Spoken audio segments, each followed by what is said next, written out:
team as communications coordinator. You're doing a wonderful job, and they're very lucky to have you. Good morning, everyone, and welcome to our traditional coffee break. My name is David Charles, and I am the Education Committee Chair, as well the Resource Center Manager for AIA St. Louis. And we're very happy to have all of you with us. We are very honored to have as our main speaker, Radwa Eissa, PhD, and she is a PhD student. We're going to talk about facilitating a transition to a circular economy in the built environment. I'll do a little housekeeping for our council first off.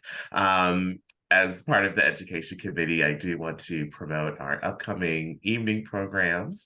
We'd love for you all to join. Later this month, we have our annual partnership with ASHRAE, and the topic will be a practical approach to carbon neutral master planning. And then in September, we will have our annual Green Building Showcase. Following in October, we are partnering with USGBC National to talk about ESG goals. So an incredible roster of programs coming up. And just in the next couple weeks, make sure to look out for the International Living Future Institute member webinar, which will be made free for Missouri Green Building members. And then the Building Energy Exchange of St. Louis is doing their owner-operator series on lighting upgrades August 1st. I'll try to put some of those links in the chat along with Maeve there. But we encourage you all to learn with us, engage with us, and if you're interested in being part of our committee, the next meeting will be Tuesday, August 8th. So definitely look out for that. For this morning, it is my pleasure to introduce Radwa. Radwa Eissa has a bachelor's degree in building engineering and a master's degree in construction engineering and management. She is a recipient of the Kummer Innovation and Entrepreneurship Doctoral Fellowship at Missouri University of Science and Technology. And Radwa's research is enriched by a diverse background encompassing sustainable practices, construction joint ventures, and the application of game theory principles. And currently, her focus centers around accelerating circular economy transitions for a sustainable built environment. And with that, it is my pleasure to hand the microphone over to Radwa. Radwa, take it away. Thanks, David. I'll start by sharing my screen. Okay, so good morning, everyone. I want to start by saying a big thank you to the MGGBC for inviting me. And of course, special thanks to David and May for hosting this event. My name is Radwa Eissa, and I'm currently a second-year PhD student in the Civil Engineering Department at Missouri S&T. My research advisor is Dr. Islam Al-Adawi, and today I'm excited to share a quick overview of my ongoing research, which aims to accelerate the transition to a circular economy in the built environment. First, I'll be covering some background on the circular economy, the different scales and directions of transition. And finally, I'll explore the research goal and summarize the 4 key areas of investigation that drive my research.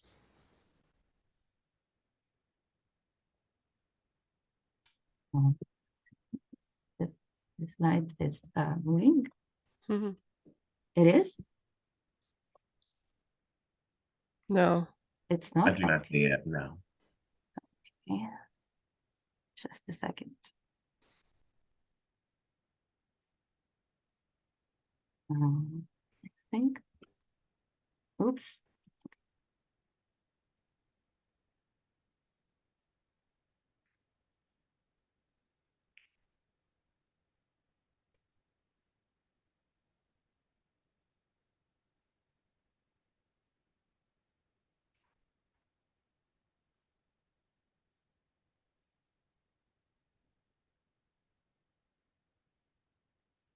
Okay.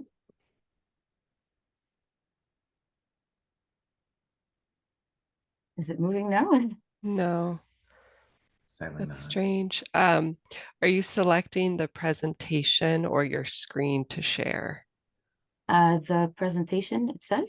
Okay. Not sure why that. I can try to, if you want to send it to me, I can try to share, can see if that works. Okay, I'm just trying to, maybe I can try from the other screen. I know sometimes that program could be finicky if you have to go inside of it to operate the. Yeah, now it works, Here we right? go. It Yeah. worked Awesome. now. Because I have like two screens and yeah.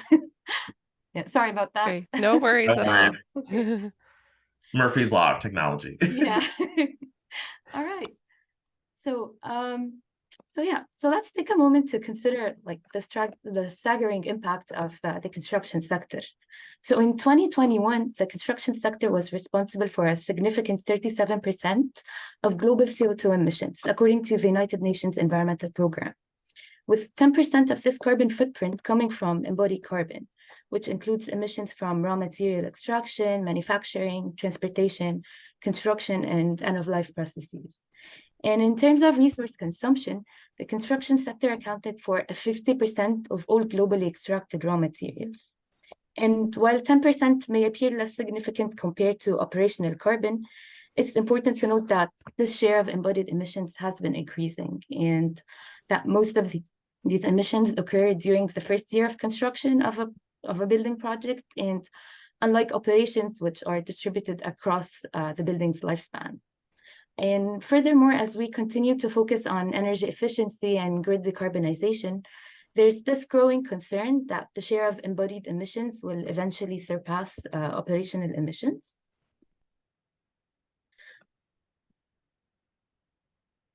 So we've witnessed the construction sector's rapid growth, resulting in a substantial resource consumption and waste generation. However, we do not need to simply accept this. This is where the circular economy comes in.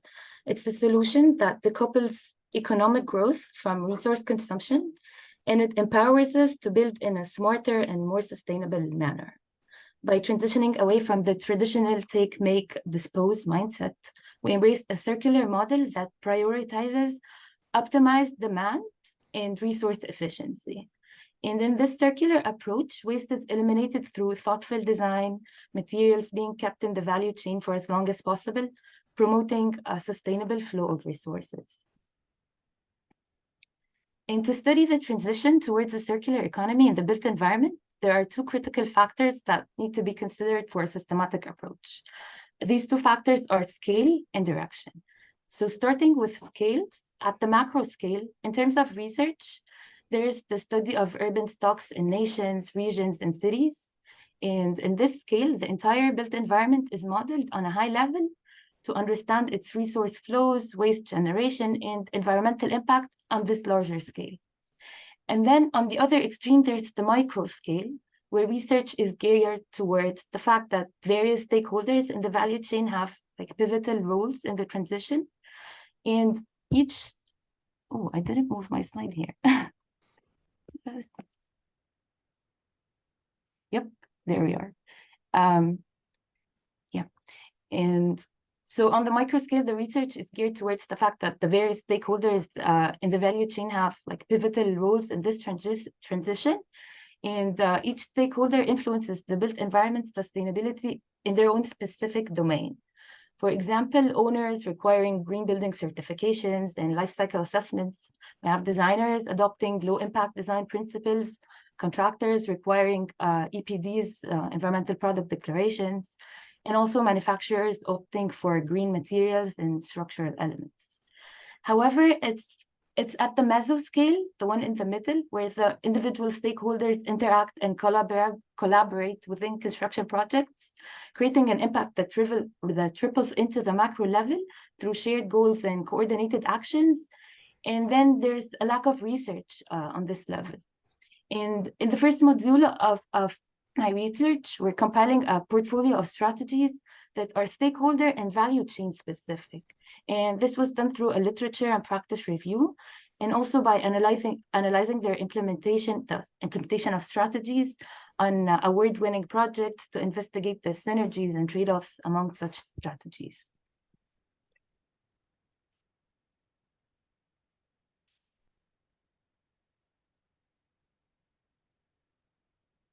There are also two key directions that complement each other when it comes to studying circular economy transitions. The first one is research that adopts bottom-up approaches, which also correspond to the micro scale, where individual stakeholders adopt circular principles in their practices, driving change from the grassroots level through sustainable choices, innovative design, materials, and technologies, as well as resource-efficient construction. And then there's the top-down research approaches, which involve modeling policies, incentives designed by governments and regulating agencies that have like circular economy goals at their core, implementing supportive policies to create an enabling environment for these sustainable practices. And in the fourth module of this research, we adopt a system dynamics modeling approach to see the implications of multiple circular economy policies on the decarbonization of embodied emissions that are specifically attributed to the commercial building stocks on the national scale.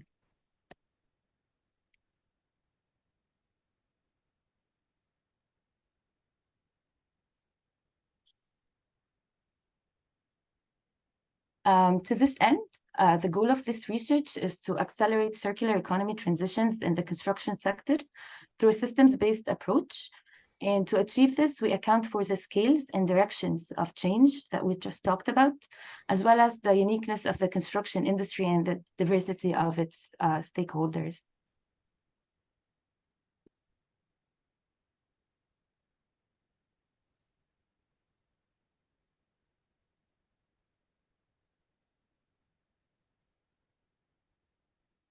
So the focus of this research is at the intersection of three disciplines: construction engineering and management, sustainability and circular economy, as well as policy and complex systems. The research is divided into 4 modules. Each corresponds to a specific area of these discussed concepts. And as I mentioned in the first module, our goal is to compile a portfolio of actionable strategies that are tailored to specific stakeholders along different phases of the construction value chain. So we start, for example, by financing, planning, then going into design, construction materials, then the logistics involved as well. We have the real estate market, operations and maintenance, and also stakeholders involved with end-of-life processes. And this is done through a systematic literature and practice review. And the strategies are to be implemented also on the project level. And to achieve this, we are collecting case studies from award-winning projects that have successfully implemented such strategies. By analyzing the data set of these projects, we seek to identify the synergies and trade-offs in the strategies applications. And then the second module focuses on the LEED rating system. And it aims to analyze published LEED case study projects from the US GBC project directory and assess the level of achievement of materials and resources credits, and explore the barriers that may hinder their attainment. This analysis will help us identify where improvements or changes can be made to enhance the circular economy integration into LEED. And then for the third module, we aim to investigate the influence of different construction procurement and delivery methods on the roles and responsibilities of stakeholders, particularly in the context of the strategies collected in Module 1, which are strategies that go across the construction value chain and correspond to different like stakeholders. And then finally, for the fourth module, we adopt a top-down modeling approach to assess the national level impact of commercial building stocks in terms of embodied emissions. And in this module, we integrated data from multiple sources to generate projections of embodied emissions starting from the year 2023 to the year 2050. And specifically, we integrated floor space projections with corresponding building embodied carbon intensity values. And such projections were used to generate a baseline, which we used to study how decarbonization policies and circular economy initiatives can influence these emissions attributed to the national commercial building stocks. Our analysis encompasses multiple policies such as reduced unit sizes, adaptive reuse, in reduced building, and concrete embodied carbon intensity as potential measures to mitigate emissions. Through these 4 modules, we seek to address the challenges and complexities of implementing circular economy principles, with the ultimate goal of fostering a more sustainable and circular built environment.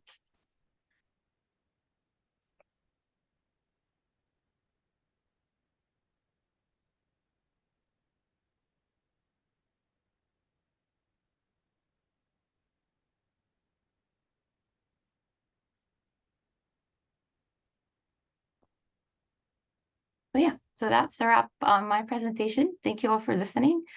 This research is partially funded by Missouri S&T through the Kummer Innovation and Entrepreneurship Doctoral Fellowship. And now I have a couple of questions to the audience from the MGGBC. So these 2 questions are as follows. The first one is about the obstacles that are frequently encountered when attempting to achieve the whole building lifecycle assessment credit in the LEED projects. And the second one is, what are the risks, in your opinion, in implementing circular economy policies, and how can we ensure their resilience? Please feel free to send your answers here or through the chat option. Thank you all for listening.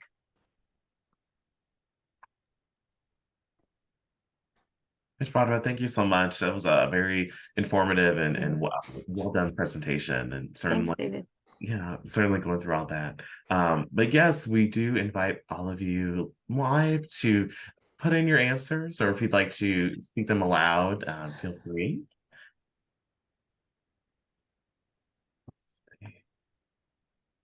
We can also turn back the question to you, Radwa. Yeah. I feel like that first one was one I had when you were presenting.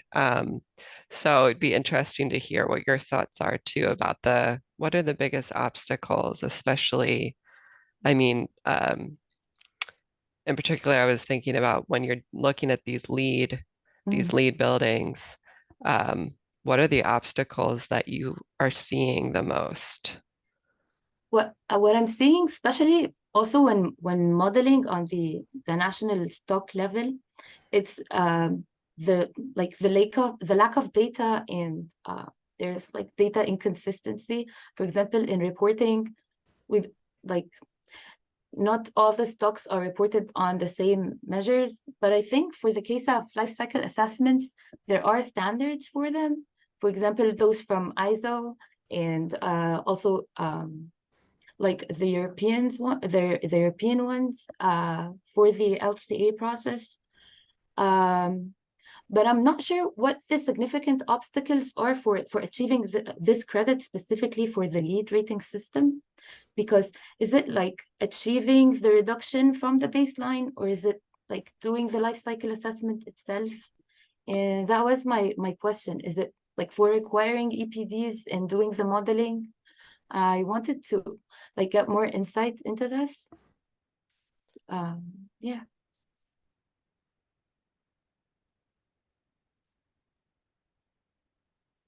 Can anyone speak to that? So I know Nancy just put something in the chat. I'll read it aloud. Policies and regulations are subject to the winds of change. Ensuring longevity is the most difficult item to predict. One can only work in the world of today and keep moving forward, hoping that change will build and not be arrested. Yeah, that's one way to put it. Mm-hmm. Anna, did you want to? I don't have an answer, unfortunately, but I do have a question. And sorry if this is a silly question, but in terms of policies and regulations, I've heard of deconstruction policies where you have to like carefully deconstruct a building so the materials can be reused. But I was curious, what other types of policies and regulations are examples of what would facilitate circularity in buildings? Well, for the part like concerning disassembly, I think there are policies for like requiring a a certain percentage of structural elements to be like disassembled from the project and reused and like being diverted from landfills. But this is for like the end of life part of the project. But for other circularity related policy precedents, there are policies for like that require a certain reduction of building embodied carbon intensity, which it basically reflects, for example, if we have a project, we do a life cycle assessment for this project and we estimate a value of embodied carbon emissions, for example, in kilograms of CO2 equivalent. And then we divide this by the overall floor space of the project. So we have a value of how much kilograms of CO2 equivalent per meter square of this building or per unit floor space. And then the policies require certain reductions in this value of building embodied carbon intensity from a baseline traditional building. So this is one. And then there are other policies that are more focused on products, for example, for concrete.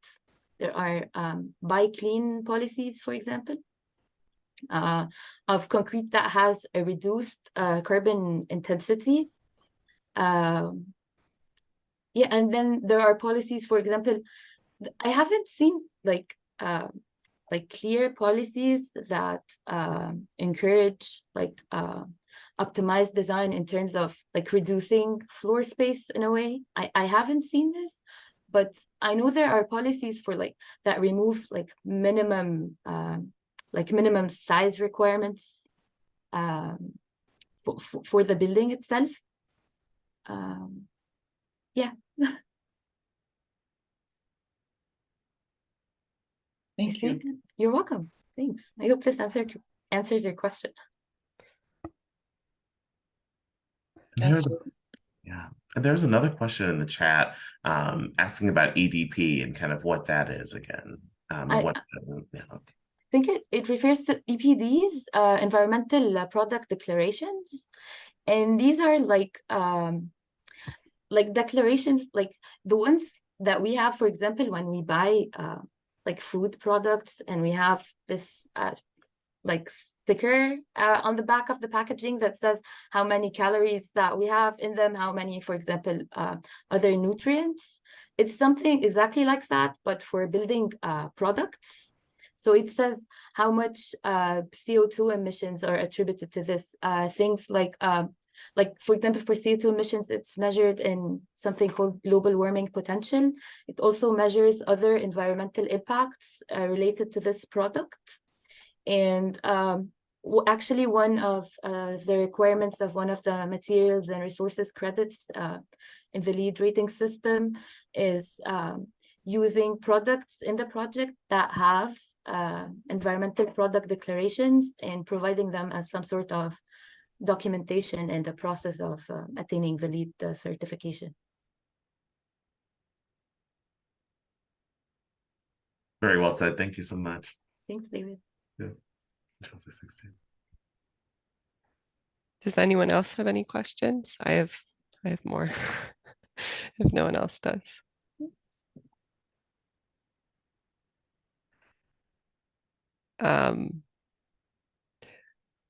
Okay. I have two questions actually. I wonder, it was kind of provoked by Anna's question. Are you focused mostly on buildings and policies in the US? Are you looking at other models like internationally?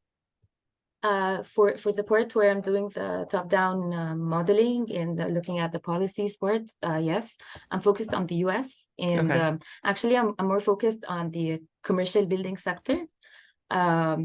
It was pretty challenging because of like it's not like the residential sector where like it's a bit like you don't have this big differences among the types of projects, but with commercial buildings, for example, you have like it ranges from small retail spaces to like huge office buildings. And also the data available on like structural systems being used that you can use to like project and model embodied emissions. That was a bit like you had to look through many assumptions. I actually used the model from that's provided by the Energy Information Administration for modeling actually operational energy, and they aggregated commercial stocks in a way, and I tried to like follow the way they did their aggregation to like have it a bit more consistent. For example, to have like a parallel model for embodied emissions to the one that they have for operational emissions. So is that publicly available information that that commercial buildings have to provide? For the model provided by the Energy Information Administration, yes, it's publicly available. Okay, Yeah, and it neat. actually has like they have projections until 2050 of commercial floor space, and they like update it annually to like calibrate it with what's actually happening like every year. That's great. Yeah.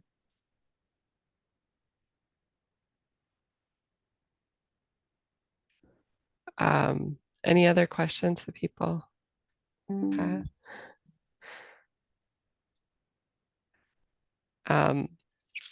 We're about 2 minutes away from our wrap up. Oh, we have a question that came in from Jamila. At what point does top-down modeling take precedence over bottom-up and vice versa? Well, I would say it depends on like the level of detail that you're working on. For example, in the top-down modeling, you're working with a very high level of aggregation. For example, we're looking at national commercial building stocks, so we're not going to do like a very meticulous life cycle assessment for every building in the stock. We don't do that, for example. So we use averages of building embodied carbon intensity and like model that across the stocks that we have. But bottom-up approaches, they actually start from like from finer details.